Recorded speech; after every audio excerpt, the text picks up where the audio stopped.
अस्सलाम वालेकुम नाजरीन, आप देख रहे हैं प्रोग्राम रियासत और अवाम और मैं हूं मारिया जदू। नाजरीन, पंजाब असम्बली के इंतखाबात मुलतवी कर दिए गए हैं। 8 अक्टूबर को ये इंतखाबात करवाने का ऐलान जो है वो इलेक्शन कमीशन की जानिब से सामने है। इलेक्शन कमीशन ने अपने हुक्मनामे में ये भी कहा है कि आइन के तहत हासिल इख्तियारात के इंतखाबी शेड्यूल वापस जो है वो लिया गया है और नया शेड्यूल बाद में जो है वो जारी किया जाएगा। इस मामले के ऊपर पाकिस्तान तहरीक इंसाफ ने जो है वो इस फैसले को, इलेक्शन कमीशन के इस फैसले को सुप्रीम कोर्ट में चैलेंज करने का भी ऐलान किया है। इस सवाल से पाकिस्तान तहरीक इंसाफ के रहनुमा फवाद चौधरी साहब के हमरा प्रेस कॉन्फ्रेंस करते हुए असद उमर साहब ने यह कहा है कि इलेक्शन कमीशन ने आइन की धज्जियां उड़ा के रख दी हैं और एक ऐसा फैसला दिया गया है इलेक्शन कमीशन की जानिब से जो आइन और सुप्रीम कोर्ट के वाज़ेह अहकामात के साथ साथ इलेक्शन कमीशन के जो अपना मौक़िफ़ है उससे भी मुतसादिम है। इसी हवाले से गवर्नर KPK ने भी इलेक्शन कमीशन को खत लिखा है जिसमें उन्होंने रिक्वेस्ट किया, यहाँ पे इंटरेस्टिंगली जो है वो मैं बात ऐड करती चलूँ कि उन्होंने कहा है कि इलेक्शन कमीशन KPK में भी इंतखाबात 8 अक्टूबर को ही करवाए। जबकि इसी हवाले से सदर ममलिकत आरिफ अलवी साहब ने पंजाब और खैबर पख्तूनख्वा में मुकर्ररा वक्त पर इंतखाबात के लिए वज़ीर आज़म शहबाज शरीफ साहब को खत भी लिखा है और इस खत में ये कहा गया है कि वज़ीर आज़म तौहीन अदालत समेत मज़ीद पेचीदगियों से बचने के लिए मुतल्लिका हुक्काम को हिदायत करें। और उन्होंने इस हवाले से कहा है कि उनसे इस तमाम मामले के ऊपर कोई भी डिस्कशन या कोई भी चीज़ जो है वो उनको कॉन्फिडेंस में नहीं लिया गया है। इसके साथ साथ इस पर बात तो करेंगे लेकिन नवाज शरीफ साहब का काफ़ी अहम स्टेटमेंट जो है वो सामने आया और काफ़ी हैरानकुन स्टेटमेंट भी सामने आया। उन्होंने ये कहा है कि हर कोई जानता है कि इमरान खान साहब एक फ्रॉडिया शख्स हैं और उन्होंने ये भी कहा है कि हमें ये मालूम नहीं था कि वो एक दहशतगर्द भी हैं और ये कोई मामूली दहशतगर्द नहीं है। इस किस्म के स्टेटमेंट्स देना कितना नुकसानदेह हो सकता है पाकिस्तान की सियासत के लिए और इस वक्त पाकिस्तान के लिए एज अ कंट्री अगर मैं बात करूँ वो कितना जो है वो ये ख़तरनाक साबित हो सकता है, इस पर बात करेंगे। और इस किस्म के बयान देने की ज़रूरत आखिर पेश क्यों आ रही है, क्योंकि नवाज शरीफ साहब के बारे में कहा जाता है कि वो काफ़ी कद काट के और इस किस्म के जो है वो स्टेटमेंट्स नवाज शरीफ साहब नहीं दिया करते, लेकिन इतना हैवी स्टेटमेंट क्या चीज़ जाहिर कर रहा है, इस पर बात करेंगे। मेरे साथ मौजूद हैं पाकिस्तान मुस्लिम लीग नून निहाल हाशमी साहब और मुझे स्टूडियोज में ज्वाइन किया सीनियर सहाफ़ी तज्ज़ियाकार अनवर रज़ा साहब ने। निहाल हाशमी, प्रोग्राम का आगाज़ मैं आपसे करूंगी। सबसे पहले तो ये कहिएगा, इलेक्शन कमीशन ने जो इंतखाबात मुलतवी किए अक्टूबर में करवाने का जो है वो ऐलान किया है, PDM की जमातें खासकर मुस्लिम लीग नून बार बार ये कहती थी कि वक्त पर इंतखाबात होंगे, हम वक्त पर इंतखाबात करवाएंगे, लेकिन अब आरिफ अलवी साहब और पाकिस्तान तहरीक इंसाफ ये इल्ज़ाम लगा रही है कि ये हुकूमत ने जानबूझकर इंतखाबात जो है वो मुलतवी करवाए हैं। बिस्मिल्लाहिर्रहमानिर्रहीम। मोहतरमा, इलेक्शन कमीशन हुकूमत के मातहत इदारा नहीं है। इलेक्शन कमीशन एक आज़ाद और ख़ुद मुख्तार इदारा है और वो इदारे के ऊपर हमारा कोई दस्तरस नहीं है। वो अपने मर्ज़ी अपने जो मसाइल हैं या जो अपने जो फ़ैसले हैं वो ख़ुद उसके ज़िम्मेदार होते हैं, उस मसाइल को हल करने के, अपने फ़ैसले को सादिर करने के। तो इसमें हुकूमत का कोई लेना देना नहीं है। ये सवाल हुकूमत से या PMLN से नहीं बनता। ठीक है, लेकिन इस वक्त पाकिस्तान तहरीक इंसाफ जो इल्जामबाजी कर रही है उसको फिर आप किस तरह से जवाब देंगे? क्योंकि आरिफ अलवी साहब ने जवाब इस तरह से हम देंगे कि जी आरिफ अलवी साहब को चाहिए कि वो फेडरेशन पे काम करें, उस पे तवज्जो दें। उनका जो मनसब है वो कोई हुकूमती मनसब नहीं है। वो जो ज़िम्मेदार हैं वो PTI के प्रेसिडेंट ऑफ पाकिस्तान और सदर नहीं है, वो पूरे पाकिस्तान के प्रेसिडेंट है, पूरे पाकिस्तान के सदर हैं।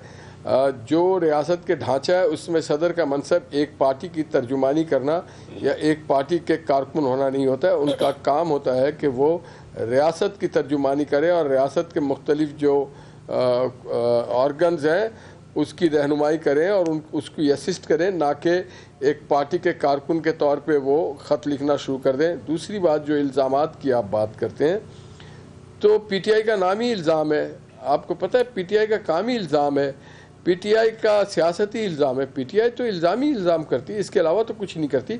ज़रा वो अपने क्रेडिट में देखें कि उन्होंने पाकिस्तान के आइनी ढांचे को, पाकिस्तान के सियासी निज़ाम को किस तरह से मुतासिर किया। ये ज़रा अगर अपनी अदाओं पे वो देख लें, किस तरह से रियासत पे चढ़ दौड़े हैं, किस तरह से रियासती इदारों का मजाक उड़ाते रहें, किस तरह से वो आइन का खिलवाड़ करते रहें, किस तरह से वो सूबों और मरकज़ को लड़ाने की कोशिश करते रहे, किस तरह से पार्लिमानी निज़ाम को सबोटाज करते रहे उनके सामने, और किस तरह से मुल्की और बैनुल अक़वामी क़ुव्वतों को अपनी ज़ात के खातिर एक दूसरे को आमने सामने लाके खड़ा करते हैं और उससे फिर किस तरह से यू टर्न कर लेते हैं। जी मेरा आपसे एक सवाल है, आपकी बात बिल्कुल बजा दुरुस्त फरमाया आपने, लेकिन गुज़श्ता हमारा जो शो था उसमें शौकत बसरा साहब ने ये कहा था ऑन एयर कि इंतखाबात जो है वो मुलतवी करवा दिए जाएंगे और उसके पीछे हुकूमत का हाथ है, और वैसा ही हुआ, इंतखाबात मुलतवी हो गए और आपके सामने है सारी सिचुएशन। इसको कैसे देखते हैं आप?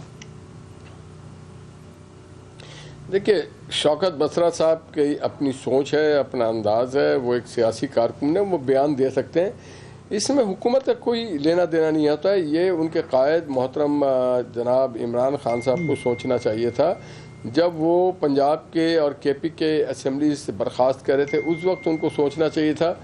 जब वो कौमी असम्बली से इस्तीफ़ा दे के आ गए और इसरार करते रहे कि हमारे इस्तीफ़ाओं को कबूल किया जाए, मंजूर किया जाए, वो फ़र्द वाहिद के गिर्द घुमाना चाहते हैं पाकिस्तान की सियासत को।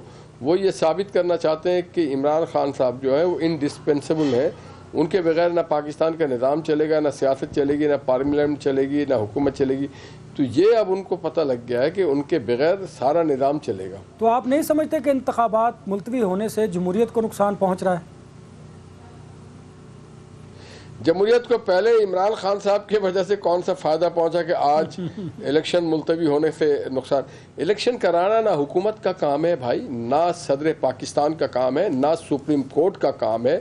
इलेक्शन कराना इलेक्शन कमीशन का काम है, तो वो इसकी जवाब दे सकते हैं। मैं ये समझता हूँ कि इमरान खान साहब को और उनकी पार्टी को अपने कोताहियाँ या अपने रवैयों पे नज़रसानी करनी चाहिए कि उन्होंने जो रवैये अख्तियार किए पाकिस्तान के निज़ाम के साथ, जिस असम्बली में वो पूरे 4 साल में शायद 4 बार भी ना गए हों, उस असम्बली के लिए इतने उनके पेट में मरोड़ उठ रहा है, जिस असम्बली में वो कभी जाना अपने लिए तौहीन समझते हों, जिस इलेक्शन को कराना वो अपने लिए तौहीन समझते हों, आज उनके लिए इसके लिए इतना क्यों मरोड़ उठ रहा है। जिस अमेरिका को वो कल तक लान तान कर रहे थे, आज उसी अमेरिका में अपनी लॉबिंग कर रहे हैं।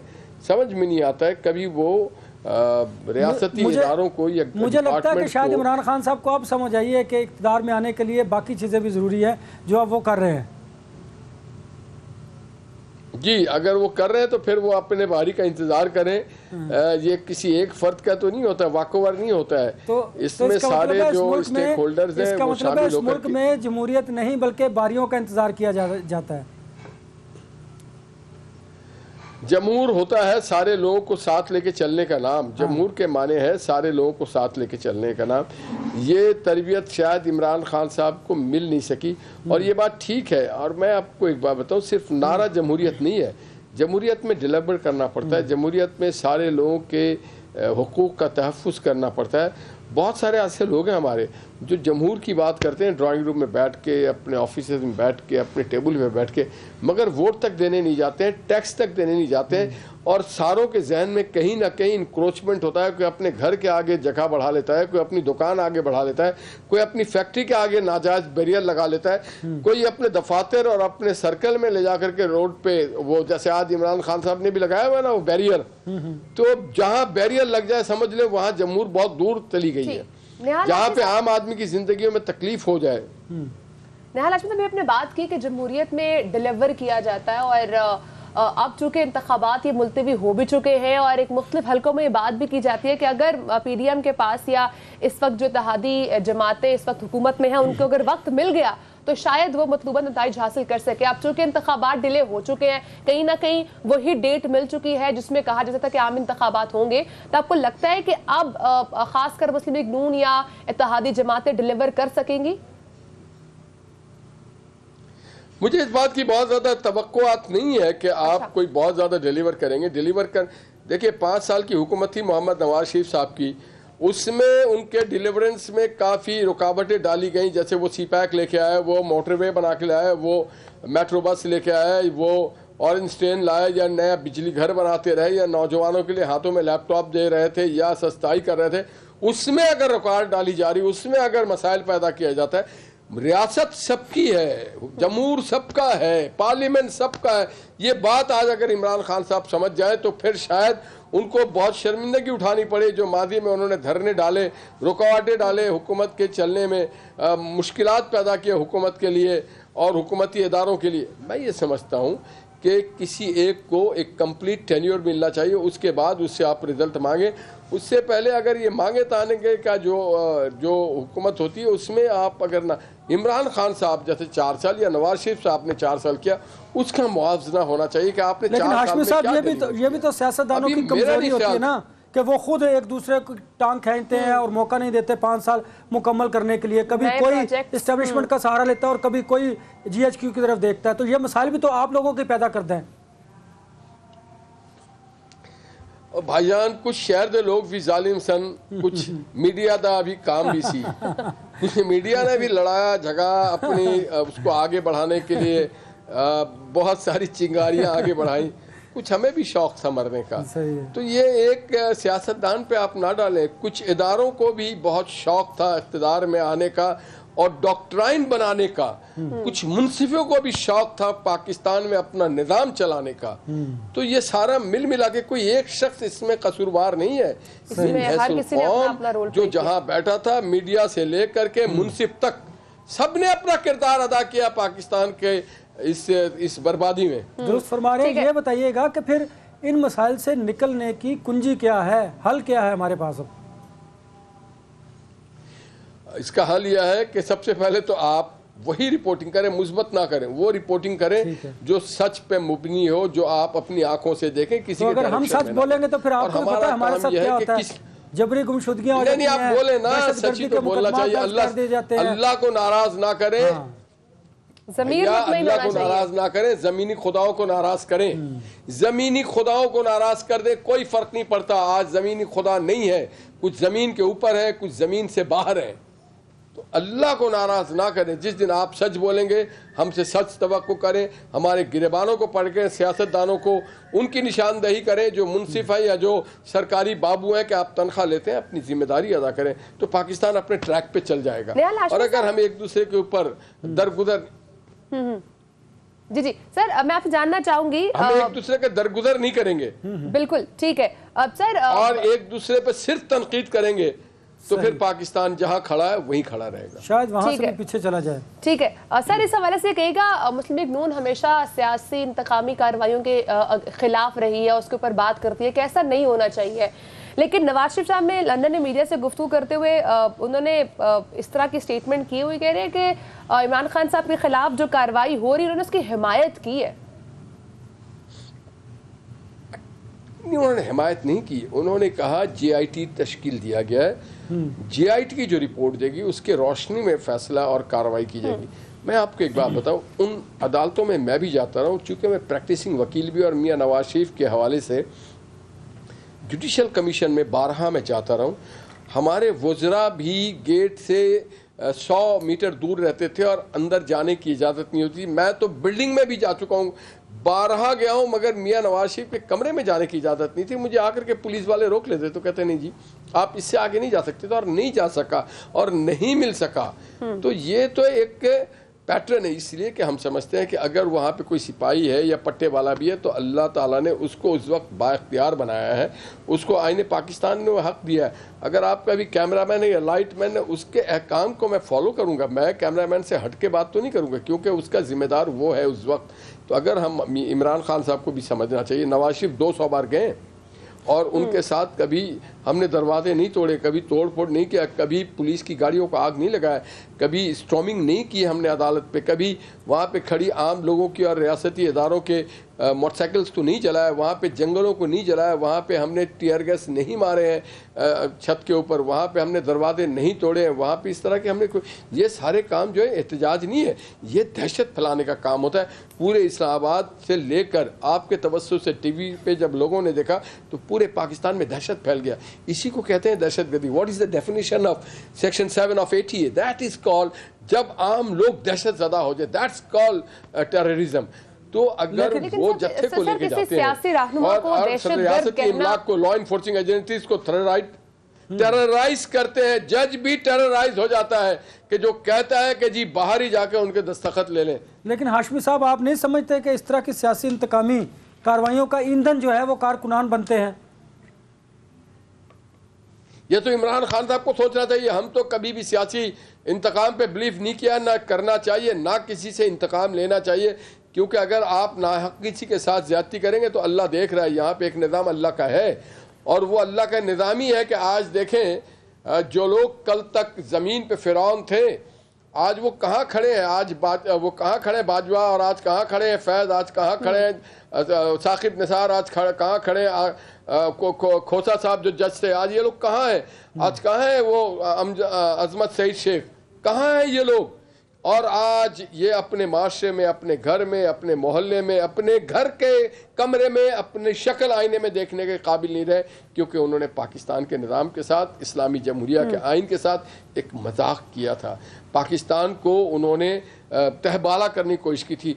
वो अपने आप को बादशाह समझ बैठे थे, मगर आप और हम जो जमीन पे तो इंसानों की तरह रहते हैं, आप नहीं समझते कि जब ये लोग रिटायर्ड, जिंदगी गुजार, हाशमी साहब आप नहीं समझते कि जब ये लोग रिटायर्ड हो जाते हैं तो हम इस पर फिर तनकीद भी करते हैं, लेकिन जब ये एक अपनी पोस्टों पर होते हैं, पावर्स में होते हैं, तो फिर हमें ऐसा निज़ाम नहीं लाना चाहिए कि इस निज़ाम के तहत वो काम कर सके।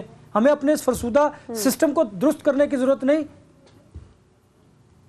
बिल्कुल ठीक कह रहे हैं। मैंने तो इनके रहते हुए इनको इशारा किया। इनके आपको याद होगा कि जब पार्लियामेंट में आकर के उन्होंने ब्रीफिंग भी दी थी, तो मैंने उसी दिन 1 घंटे बाद आकर के टेलीविजन को बता दिया था कि आज यहाँ पे अस्करी इदारों ने क्या बात की। आपको याद होगा कि हमने अदालतों के बारे में भी, हमने सरकारी जो अफसरान नाजायज अपने अख्तियार इस्तेमाल कर रहे थे, जो वजीर जो भी अपने मिस यूज करता है अपने पावर को, उसके खिलाफ खड़ा होना चाहिए। क्योंकि जो लोग अल्लाह से डरते हैं वो बंदों से नहीं डरते हैं, और जो बंदों से डरते हैं वो अल्लाह से नहीं डरते हैं, और गलतियों पे गलती किए जाते हैं, और वो समझते हैं कि वही दुनिया में हमेशा के लिए आए और हमेशा रहेंगे। ये गलतफहमी दूर होना चाहिए, और आज भी जो लोग हैं उनको भी ये बात जहन नशीन रखना चाहिए कि वो हमेशा के लिए नहीं आए हैं।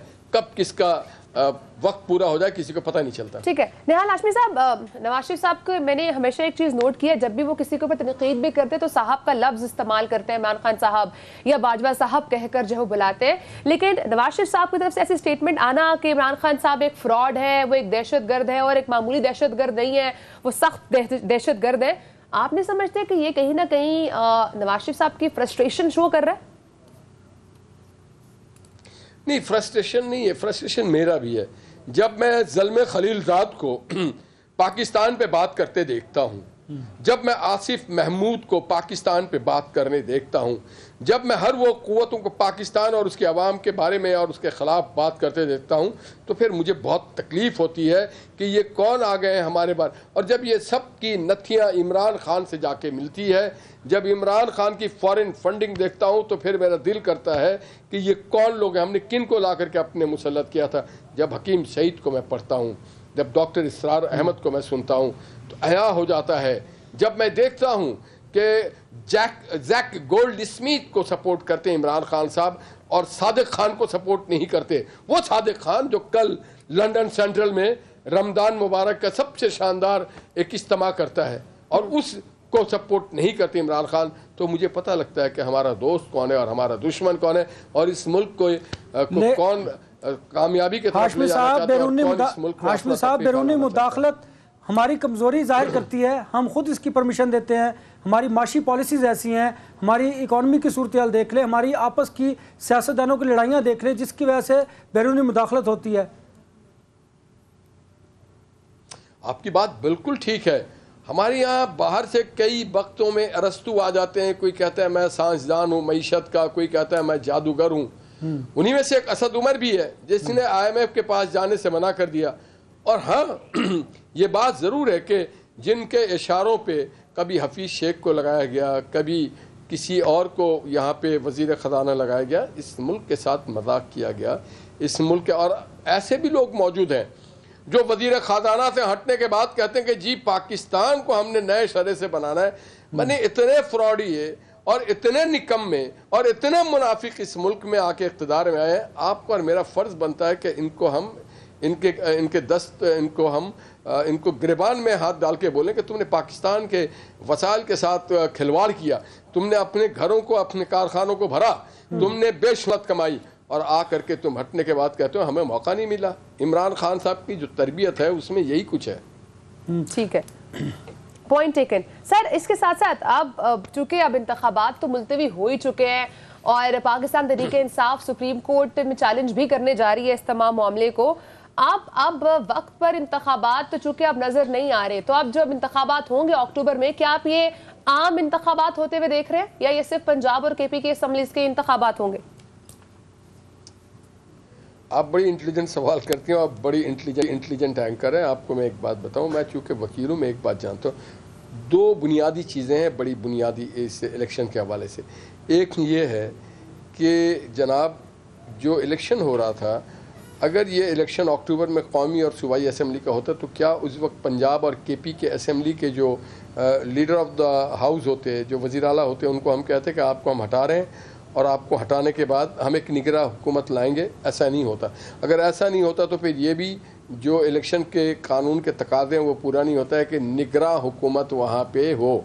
दूसरा जो बहुत बुनियादी चीज़ था वो ये है कि सेंसस, मैं समझता हूँ सेंसस के भी इदारों को ऑन टास्क लेना चाहिए कि आपकी ये जिम्मेदारी फ़र्ज़ है, आपके ऊपर बजट हम खर्च करते हैं और हर इदारे जो भी कहता है ना हम कौम की बड़ी खिदमत कर रहे हैं, कोई खिदमत नहीं है। हम आप पे टैक्स लगाते हैं, अपने पेट काट के आप लोगों को हम देते हैं कि आप हमारी खिदमत करें, आप मुल्क की खिदमत करें, हमारी नहीं मुल्क की खिदमत करें।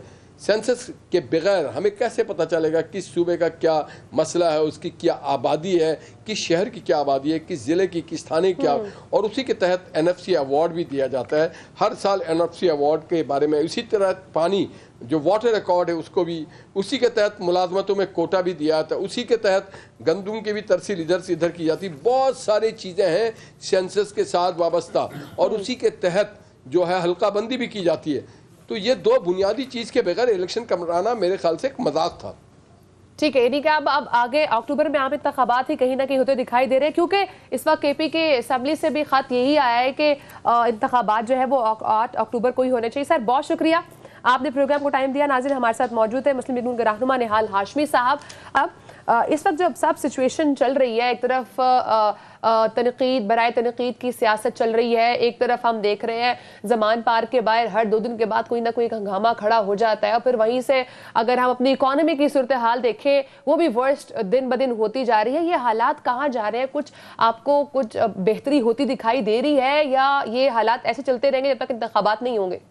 देखिए मारिया, इमरान खान साहब बाय डिज़ाइन ये सब कुछ कर रहे हैं क्योंकि वो समझते हैं कि अब उन्होंने सियासत में इस तरह अपने आप को ज़िंदा रखना है। देखिए जब वो किसी पेशी पर जाते हैं तो वो अपने कारकुनान को साथ लेकर जाते हैं। उन्हें पता है कि अगर वो शील्ड के तौर पर उन्हें इस्तेमाल नहीं करेंगे तो हुकूमत ने अरेस्ट करेगी, या मुमकिन है वो इसका इजहार भी कर चुके हैं, या बलोचिस्तान में ले जाए तो या फिर उनकी जान को ख़तरा है।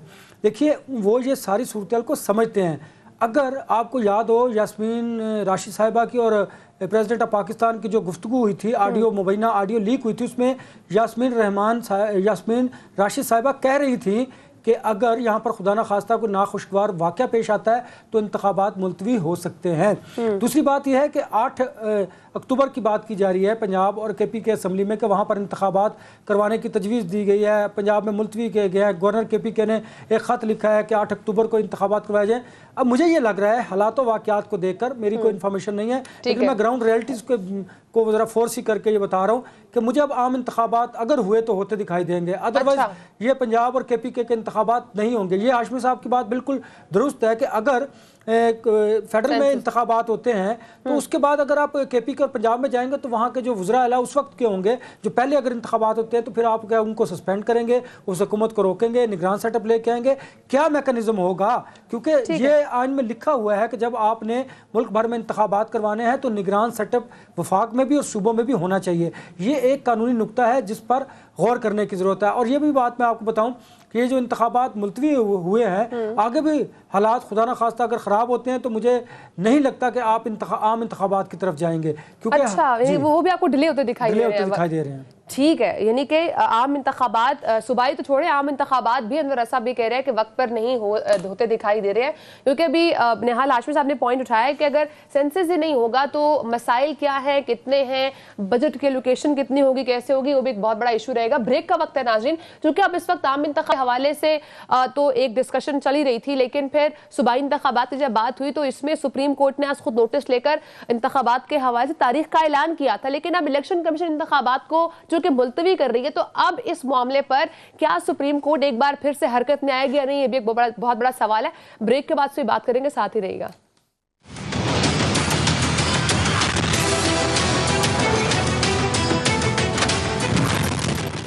वेलकम बैक नाज़रीन। अनवर साहब, इस वक्त जो सिचुएशन चल रही है, अब चूंकि एक बहुत बड़ा सवालिया निशान था ये सूबाई इंतखाबात अपने वक्त पर होंगे या नहीं होंगे, फिर सुप्रीम कोर्ट ने इसमें खुद नोटिस लिया और फिर एक डेट सामने आई और मुतफ़िका डेट सामने आई जिसमें कहा गया कि ये इंतखाबात अप्रैल के अंदर होंगे। लेकिन अब इलेक्शन कमीशन चूँकि सिक्योरिटी का जो है वो मामला सामने ला रही है और ये कहा जा रहा है कि इस वक्त हमारे पास सिक्योरिटी नहीं है और पुलिस एहलकार की तादाद इतनी हमारे पास मौजूद नहीं है, तो ये इंतखाबात हम अक्टूबर तक लेकर जा रहे हैं। कहीं ना कहीं ये वही सब कुछ हो रहा है जो इमरान खान साहब बार बार हाईलाइट किया करते थे कि ये इंतखाबात वक्त पर नहीं होंगे, ये इंतखाबात वक्त पर नहीं होंगे, जबकि बार बार ये कहा भी जाता था कि सुप्रीम कोर्ट ने जब ये डेट अनाउंस कर दी है तो उसके बाद क्यों इस किस्म की इमरान खान साहब को शक व शुबहात है कि वक्त पर इंतखाबात नहीं होंगे। आप क्या समझते हैं जो इंतखाबात हुए हैं वक्त पर, जो इलेक्शन कमीशन ने जो लॉजिक दी है, ये वैलिड है? देखिए, इलेक्शन कमीशन के पास ये क्वेश्चन तो है कि जब हुकूमत उन्हें फाइनेंस नहीं देगी, फंडिंग नहीं देगी और जब सिक्योरिटी उन्हें प्रोवाइड नहीं करेगी तो वो साफ शफाफ इंतखाबात कैसे करवा सकते हैं। ये एक बिल्कुल वैलिड पॉइंट है उनके पास। दूसरी बात ये है कि पंजाब में जो इस वक्त सूरत हाल है और जो माशी सूरत हाल है वो अपनी जगह पर मौजूद है, लेकिन जब सिक्योरिटी नहीं होगी, पोलिंग स्टेशन में पुलिस एहलकार नहीं होंगे, तो फिर यही तमाम पोलिटिकल पार्टीज कहेंगे कि ये इंतखाबात साफ शफाफ नहीं है, इसलिए इस इंतखाबात को ताख़ीर का शिकार किया जा रहा है। अब इंतखाबात में ताख़ीर हुई है, लेकिन अगर आप सुप्रीम कोर्ट के पहले डिसीजन को देखें जिसमें कहा गया था कि आप अप्रैल में इंतखाबात करवाएं और 30 अप्रैल की डेट दी गई थी, लेकिन उस डेट के साथ साथ आप ये भी देखें कि उस फैसले में ये भी कहा गया था पहले से ही 90 डेज़ के ऊपर जो है वो तारीख चली गई थी, वो डेज हो गए थे। तो इसका मतलब ये है कि इंतखाबात जो सुप्रीम कोर्ट का डिसीजन था उसमें क्वेश्चन मौजूद था कि 30 अप्रैल तक या इसके बाद भी इंतखाबात करवाए जा सकते हैं। अब बताइए, जब इलेक्शन कमीशन को हुकूमत वक्त जो है वो सिक्योरिटी नहीं देगी, उन्हें पैसे नहीं देगी, वो इंतखाबात कैसे करवा सकेंगे? दूसरी बात यह है कि जब वो इंतखाबात करवाने की तरफ जाएंगे भी तो हालात ख़राब होंगे, क्योंकि तमाम पोलिटिकल पार्टीज जो हैं वो इस वक्त पंजाब में नजरें उन्होंने जमाई हुई हैं, क्योंकि कहते हैं कि पंजाब जिसका है बाकी हुकूमत भी उसी की होती है। लेकिन ऐसा अब चूंकि अब इंतखाबात होने तो हैं, सुप्रीम कोर्ट ने कहा भी था अगर ये नहीं होता तो फिर तौहीन अदालत भी होती है। अब आप समझते हैं कि इस वक्त जो बार बार हुकूमत से भी सवाल किया जाता है कि इंतखाबात वक्त पर क्यों नहीं करवाए जा रहे, तो वो बार बार ये कहते हैं कि इलेक्शन कमीशन हमारे अंडर नहीं है, तो ये हमारी सवाल ना किया जाए, इलेक्शन कमीशन से जाके पूछा जाए। देखिए, ये बात तो बिल्कुल दुरुस्त है कि हमारे यहाँ इदारा जो है इलेक्शन कमीशन उसी की जिम्मेदारी है कि इंतखाबात करवाए, लेकिन अगर उसको गैर जानिबदार रहने दिया जाए पहली बात, और दूसरी बात उन्हें फैसिलिटेट किया जाए तो तभी वो इंतखाबात करवा सकेंगे। देखिए, उनके पास तो अपनी कोई सिक्योरिटी फोर्स नहीं है कि वो पोलिंग स्टेशन पर उनको खड़ा कर दें, ना ही उनके पास पोलिंग के अमला है कि वो भी हुकूमत ने देना है, सिक्योरिटी हुकूमत ने प्रोवाइड करनी है, फंड्स हुकूमत ने देने हैं। तो अगर हुकूमत इन तीनों चीज़ों में से कोई एक चीज़ भी इलेक्शन कमीशन ऑफ पाकिस्तान को नहीं देगी तो वह इंतखाबात कैसे करवा सकेंगे? दूसरी बात यह है कि हुकूमत चाहती ही नहीं थी कि वह इंतखाबात करवाएं। उसकी बुनियादी वजह यह है कि हुकूमत ये क्लेम करती है कि उन्होंने मुल्क के लिए बड़ा मुश्किल फैसला लिया है और उन्हें अपनी सियासत को कुर्बान किया है और मुल्क को उन्होंने मुश्किल वक्त से निकाला है। IMF का प्रोग्राम देख लीजिए आप, अभी तक साइन नहीं हो रहा, और अगर सिक्योरिटी की सूरत में KPK में देख लें बहुत ज़्यादा ख़राब है, अगर माशी सूरत देख लें पूरे मुल्क की कितनी अबतर है, हालात बिगड़ते चले जा रहे हैं। हुकूमत ये चाहती है, फेडरल गवर्नमेंट, कि वो वक्त ले और वक्त के साथ साथ वो कोशिश करे कि वो अपने जो लोग हैं अवाम से किया हुआ वादा पूरा करे, अवाम को रिलीफ फराहम करे, तब वो आम इंतखाबात की तरफ जाए। देखिए मारिया, इतना आसान नहीं है कि आप KPK में और पंजाब में इलेक्शंस करवा लें। मुझे ये लगता है कि अगर इलेक्शंस होंगे, मैं फिर बार ये बात कह रहा हूँ कि अगर इलेक्शंस होंगे तो फिर आम इंतखाबात होंगे, वरना जो हालात पैदा हो रहे हैं, जो हालात पैदा किए जा रहे हैं, उसके नतीजे में इस मुल्क में कुछ भी मुमकिन है, कुछ भी हो सकता है। देखिए ना, नेशनल गवर्नमेंट की बात, आइन में इसकी गुंजाइश नहीं है। इस सिस्टम को ज़्यादा प्रोलॉन्ग किया जा सकता है, यह भी मुमकिन है। यहाँ पर किसी से पूछकर आइन और कानून की बालादस्ती को तो एक तरफ रखिए, किसी से पूछकर कोई हालात पैदा नहीं होते, ना हालात के मुताबिक फैसले किए जाते हैं। बस फैसले जहाँ पर होने होते हैं वो हो जाते हैं और उसके मुताबिक हालात को क्रिएट किया जाता है। ये तो पॉलिटिकल पार्टीज को, मुझे कंप्लीट कर दीजिएगा, ये पॉलिटिकल पार्टीज को सोचना होगा कि वो डेलिबरेटली हालात पैदा करने में इन्वॉल्व होती हैं या उनको इन्वॉल्व किया जाता है। अगर वो इसी तरह चलते रहे तो फिर ये मुल्क इसी तरह चलता रहेगा और लूली लंगड़ी जो जमहूरियत है वो भी यूं ही चलती चली जाएगी। ठीक है, अंदर साहब हमारे साथ मौजूद है पाकिस्तान तहरीक इंसाफ के रहनुमा सदाकत अब्बासी साहब। सर बहुत शुक्रिया आपने प्रोग्राम को टाइम दिया। सर हम प्रोग्राम में डिस्कस कर रहे हैं जो इंतखाबात मुलतवी हुए हैं इसके हवाले से। अब चूंकि अब नई डेट जो आई है उसमें ये कहा जा रहा है कि अक्टूबर में इंतखाबात होंगे और कहीं ना कहीं अब जो पहले आम इंतखाबात की बात की जाती थी कि वो अक्टूबर में होंगे, तो अब आपको लग रहा है कि अब ये जो केपी की और पंजाब के इंतखाबात है वो भी आम इंतखाबात के साथ ही होंगे या आपको वो आम इंतखाबात भी होते दिखाई नहीं दे रहे पाकिस्तान तहरीक इंसाफ को? जी बहुत शुक्रिया। देखिए बात इस तरह है कि अभी तक तो हमारा तो जहन की तस्लीम ही नहीं कर रहे कि इलेक्शन कमीशन किस तरह सुप्रीम कोर्ट के एक बड़े वाजे हुक्म को और फैसले को इस तरह हवा में उड़ा सकते हैं। तो ये तो पहली बात ये कि इलेक्शन 30 अप्रैल को होने हैं और मैं तो मानता हूं कि वो होंगे और अदलिया कभी अपनी तौहीन नहीं होने देगी। और अदलिया की तौहीन के अलावा ये सीधा सीधा पाकिस्तान का जो आइन है उसको तोड़ने के मुतरादिफ है कि पाकिस्तान का आइन ये कहता है कि 90 दिनों में इलेक्शन कराने असेंबली टूटने के बाद जरूरी है। तो वो तो पहली बात तो ये है, लेकिन इससे कम अज कम पीपल्स पार्टी, नून लीग और पीडीएम का जो चेहरा है वो लोगों के सामने आ गया कि ये बिल्कुल गैर जमहूरी सियासी जमातें हैं और इमरान खान साहब की मकबूलियत के खौफ से और इलेक्शन हारने के खौफ से ये सारी गैर जमहूरी और एक बिल्कुल एक समझ लें कि मार्शल लॉ के निज़ाम की तरफ मुल्क को ले जा रहे हैं। तो इलेक्शन को अक्टूबर नवंबर की बजाय हर कीमत पे 30 अप्रैल को होना है, नहीं होना तो फिर समझे कि फिर तो कोई किसी की बात मानने वाली तो बात ही नहीं है। लेकिन आदमी अपनी अपनी मर्जी करे। अब्बासी साहब, अगर आप सुप्रीम कोर्ट का उस डिसीजन की बात कर रहे हैं तो उसमें 30 अप्रैल के साथ साथ कहा गया था कि इससे आगे भी ले जाए जा सकते हैं। अब आपको पता होना चाहिए कि हुकूमत तो पहले ये चाह रही है कि वो इंतखाबात को डिले करे और उसके मुताबिक वो एक्ट कर रही है। देखिए ये तो आप लोगों को अगर इंतखाबात वक्त पर चाहिए तो फिर आप लोगों को हालात को उस तरफ लेकर नहीं जाना चाहिए। मैं ये समझता हूँ कि आप भी, आपकी जमात भी किसी ना किसी हवाले से इस सारी सूरत में कहीं ना कहीं इन्वॉल्व जरूर है। नहीं, ये अब आप सादी बात कर रहे हैं कि वो एक पूरा क्रिमिनल्स का टोला है जो हर हरकत वो कर रहा है जो गैर आईनी है। मीडिया पे पाबंदियां हैं, सियासी 700 पीटीआई का आम कारकुन जेलों में है। इमरान खान पे 127 या 128 FIR हुई हुई हैं। हम सारे लोग जो साबका MNA हम छुपते फिर रहे, तो ये आपको लग रहा है कि ये इलेक्शन कराने वाले और वो इस खौफ के मारे वो गैर जमहूरी गैर आईनी काम कर रहे हैं। हमारा तो हमने क्या किया, हमने तो कोई ऐसी हरकत कोई नहीं की। हम तो जलसे जुलूस कर रहे हैं, हम तो पुरअमन तहरीक चला रहे हैं जो ऐन सियासी, ऐन जमहूरी और ऐन आईनी है। उसको अगर इमरान खान का पेश होने आते हैं तो उसको अगर ये लाठीचार्ज करते हैं, लाहौर में इमरान खान पेश होते हैं तो कोई लाठीचार्ज नहीं होता, कोई बदअमनी नहीं होती।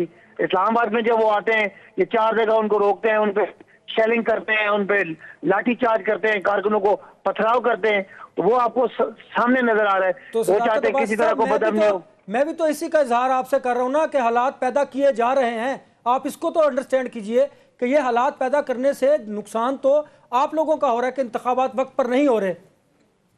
नहीं देखे ना, हालात पैदा करना जाहिर है उनको तो ये सूट करता है कि मुल्क में बदअमनी हो। हम तो देखे ना, अगर इमरान खान को पेश करना है तो हमने अदालत में पेश करना है। अगर इमरान खान का नाम सुन के इस्लामाबाद पिंडी से 20-25 हजार लोग निकल के आ जाते हैं, हमारे पास कौन सी मशीन भी हम उनको रोकें? हम कैसे लोगों को रोक सकते हैं? और लोग इमरान खान के आगे पीछे आके मक्खियों की तरह चिमटते हैं, उसमें मेरे पास कौन सा इख्तियार है, कौन सी फोर्स है? इमरान खान साहब एक लीडर हैं, अगर इमरान खान साहब वीडियो मैसेज के थ्रू ये कॉल दे सकते हैं कि आप घर से निकले, तो वीडियो मैसेज के थ्रू ये कॉल दे सकते हैं कि आप ना निकले।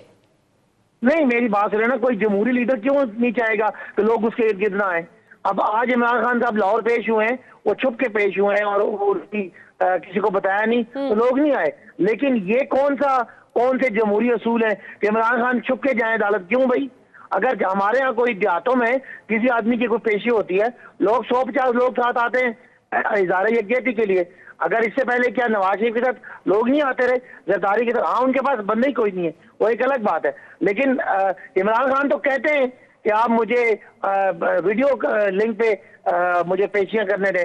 वो ये चाहते हैं कि इमरान खान बाहर आए, उनकी जिंदगी को खतरा है। लोग समझते हैं कि इमरान खान का उन्होंने तहफ़्फ़ुज़ करना है क्योंकि उनको राना सनाउल्लाह पे या हमारी पुलिस पे उनको एतबार नहीं है। तो कैसे हमारे पास कौन सी मशीनरी है हम लोगों को मना करें वो इमरान खान के आगे पीछे ना आए? हाँ ठीक है, जितना खुफिया रख सकते हैं रखेंगे, और हमारी तो कोशिश ये है कि इमरान खान के केसेस भी चले, लेकिन वो वीडियो लिंक पे चलें। इसीलिए हम अदलिया से बार बार ये रिक्वेस्ट कर रहे हैं कि वीडियो लिंक पे चलें। लेकिन ये बातें अपनी जगह, क्या पाकिस्तान में ऐसे मुआशी या ऐसे कोई बदअमनी के हालात है कि मुल्क का इलेक्शन को पोस्टपोन हो? तो ये तो अब लोगों ने, मीडिया ने, अवाम ने, वकीलों ने, जजेस ने, सब ने देखना है कि क्या हम खाली के लोग इलेक्शन के हारने के डर की वजह से मुल्क का आइन तोड़ रहे तो हम इजाजत देंगे?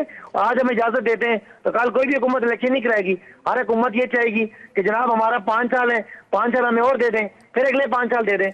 इन पे तो हो ये पीडीएम तो अगले 50 साल इलेक्शन नहीं कराएगी। बासी साहब, हमसे आपसे कोई पूछ के आइन तोड़ता है, कोई कानून को वायलेट करता है, जहां फैसले होते हैं वहां आपको पता है कहां फैसले होते हैं, और फिर जो फैसले करने होते हैं जिन्होंने वो पहले से तयशुदा होती चीजें, उसी के मुताबिक चीजें मूव कर रही होती है पाकिस्तान में। इसलिए तो ये जमहूरियत का हाल है, और इसलिए सियासी जमातें इतनी कमजोर हो चुकी हैं कि वो हुकूमतों में भी अगर होती हैं तो अपनी पावर एक्सरसाइज नहीं कर सकती। लेकिन अगर आप तस्लीम कर चुके हैं कि फैसले कहीं और होते हैं तो मैं तो तस्लीम नहीं करता। आपको नहीं पता, मैं तो कहता हूं फैसले आवाम ने करने हैं। आप कहते हमें और आपको बोलना है, जब आप हुकूमत से उतरे फिर आप कहते हैं कि हमारी अंडरस्टैंडिंग नहीं थी। हेलो, आवाज कट गई आपकी। मैं कह रहा हूँ बासी साहब, जब हम दौरे हुकूमत में होते हैं कोई भी पॉलिटिकल पार्टी, तो उस वक्त कहते हैं कि हम सेम पेज पर हैं, और जब इक्तदार से हटते हैं, अपोजिशन में आते हैं, तो फिर बताते हैं कि इन्होंने ये साजिश की। तो आप लोगों को तो मुझे बता दें, जब हम सेम पेज पे थे कितने बड़े बड़े लॉन्ग मार्च हुए, मुझे बता दें एक भी सियासी कारकुन को हमने अरेस्ट किया? हमारे दौर में सिर्फ कब लोग जेल में जाते रहे, वो भी गिने चुने 20-25 लोग थे। ये तो आम लोगों को, घरों से बच्चों को उठाते हैं, नौजवानों को उठाते हैं। हमारा अजहर मिशवानी इसका सोशल मीडिया का आदमी है, उसको उठाया हुआ है। हमारा वकील है नियाजी, उसको उठाया हुआ है। फवाद चौधरी को उठाया, शहबाज गिल को उठाया, आजम स्वाति को उठाया। तो ये क्या, ये हमारे दौर में तो ऐसा नहीं था। सेम पेज पे होना अच्छी बात है, लेकिन सेम पेज की बजाय अगर आप मुल्क में से जमहूरियत ही खत्म कर दें, मुल्क में से आईनी हकूक ही खत्म कर दें, उसको तो कोई तस्लीम नहीं करता। हम तो नहीं करते, हम तो हर चीज करेंगे आइन और कानून के अंदर रह के, इनको रोकेंगे। कोई भी जमहूरी पसंद सोच वाला शख्स ये एक्सेप्ट नहीं करेगा कि आइन सस्पेंड हो या मुल्क में जमहूरियत ना हो। लेकिन मेरा सवाल ये है कि हमारी जो सियासी जमातें हैं, ये उनकी कमजोरी है जिसकी वजह से हालात इस नहज पर पहुंचते हैं। कभी एक सियासी जमात किसी को गिराने के लिए किरदार अदा करती है, और कभी कोई इक़्तिदार में आने के लिए किसी का कंधे पर पांव रखती है। तो ये भी तो सिचुएशन है ना, जिसको हमें तस्लीम करने की जरूरत है। देखें, सियासी जमातें तो सारी इकट्ठी हैं, 13 जमातें तो इकट्ठी हैं एक ही हुकूमत में, तो वो तो एक पीटीआई इनके साथ नहीं है। अगर मुल्क में जमातों को इकट्ठा बिठाने से कोई बात होती तो इस वक्त तो मुल्क की सारी जमातें इकट्ठी हैं। सुबह पंजाब की जमातें, केपीके की, बलोचिस्तान की, सिंध की, कराची की, सारी जमातें इकट्ठी हैं। तो करें ना, मुल्क का मसला क्यों नहीं हल हो रहा? पीटीआई तो इनको चोर समझती है। देखिए ना, मैं ये कह रहा हूं कि जमातों का मसला नहीं है, मसला ये है कि पाकिस्तान के अवाम को देखना है कि अगर आइन टूट रहा है तो उन्होंने किरदार अदा करना है, मीडिया ने किरदार अदा करना है, वकीलों ने करना है, सिविल सोसाइटी ने करना है, और हमने सबने मिलकर मुल्क को किसी 2 या 4 या 6 बंदों की मर्जी के बजाय अवाम की मर्जी और आइन के मुताबिक मुल्क को चलाना है। और उसका तरीकाकार यही है कि मुल्क में इलेक्शन हो, लोग फैसला करें, जो जीतता है वो गवर्नमेंट चलाए और जो हारता है वो घर बैठे। भाई साहब, अगर पाकिस्तान तहरीक इंसाफ जाती है सुप्रीम कोर्ट और सुप्रीम कोर्ट इस चीज पे एक्शन लेती है और सुप्रीम कोर्ट इस बात पर राजी हो जाती है कि इलेक्शन कमीशन के पास इस वक्त अमला नहीं है या फंड की कमी है और ये इंतखाबात डिले होंगे, तो फिर पाकिस्तान तहरीक इंसाफ का क्या लाहा अमल होगा? देखिए, मैं तो ये तस्लीम नहीं कर सकता बीबी के सुप्रीम कोर्ट ये कहेगी कि इलेक्शन कमीशन जो है वो उसके पास इलेक्शन करने के वसाइल नहीं है, और सारे लैपटॉप पे 171 अरब रुपया खर्च हो सकता है, और बाकी चीजों पे पैसे खर्च हो सकते हैं और इलेक्शन कराने के पैसे नहीं है। ये सब ड्रामे हैं, सबको पता है, ढकोसला है। लेकिन मुल्क में जंगें भी हो रही होती हैं, इलेक्शन पोस्टपोन नहीं होते। तो हमने मुल्क की, दुनिया की जो जमहूरी रवायात है उनको लेके चल रहे हैं। ये इस तरह के पीडीएम के चोरों की बात हम सुन के जी इलेक्शन नहीं हो सकता, ये कोई ना मानने के लिए तैयार है, ना हम मानेंगे ना हमें पाकिस्तान मानेंगे। आप देखेंगे परसों कल रात को लाहौर में सारा लाहौर निकलेगा इमरान खान के साथ। तो रेफरेंडम है, लोग सारे एक तरफ हैं, जितने सर्वेज आ रहे हैं वो सारे हमारे साथ हैं, तो इनके साथ तो है ही कोई नहीं। तो ये तो इदारों को भी समझना चाहिए कि ऐसे घिसे पिटे गैर मकबूल लोगों के पीछे खड़े होकर इदारों के भी जो है ना वो अपनी साख खराब होगी। ठीक है, पॉइंट टेकन। बहुत शुक्रिया सर, आपने प्रोग्राम को टाइम दिया। नाज़रीन, हमारे साथ पाकिस्तान तहरीक इंसाफ के रहनुमा सदाकत अब्बासी साहब मौजूद थे। ब्रेक का टाइम है, ब्रेक के बाद से बात करेंगे, साथ रहिएगा।